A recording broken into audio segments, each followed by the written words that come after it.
કર્મના યોગે કરી જે કુળમાએ અવતરે, ત્યાં પૂર્ણ પ્રેમે ઓ પ્રભુજી. તો ખરેખર તો આ જીવન ભગવાન આપણને આપે તો ભક્તિ કરીને મુક્ત થવા માટે જ આપે, પણ અહીંયા આવીને બધા ગલત માણસોના સંસર્ગમાં આવીને પણ આ પરંપરાઓ ચાલતી આવેલી એટલે રહેવાની તો ખરી જ. પણ મારું ને તમારું સદભાગ્ય કે આપણને આવા શિરડી સાંઈબાબા જેવા સમર્થ સદગુરુ મળ્યા અને એમણે આવું નામ આપ્યું, તો આ નામથી બધા તરી જાય, એમાં કોઈ શંકાને કામ નથી. પણ જ્યારે જ્યારે માણસોની જેમ જેમ ભક્તિ આગળ વધતી જાય તેમ તેમ પરીક્ષાઓ કડક લેવાતી જાય.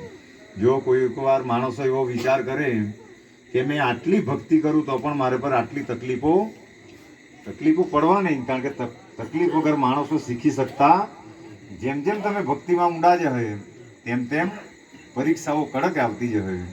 અને એમાં જો જેમ પરીક્ષા આપતા આપતા આપતા માણસ કલેક્ટર બની જાય કે કોઈ મોટો અધિકારી બની જાય, એવી જ રીતે આ પરીક્ષા પાસ કરતાં કરતાં કરતાં જ્યારે માણસ આધ્યાત્મિક અધિકારી બને તો ત્યારે એ પરમ સુખને પામે, ત્યારે એ પરમાનંદને પામે.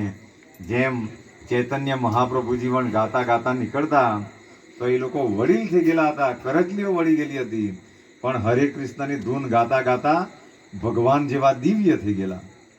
એમની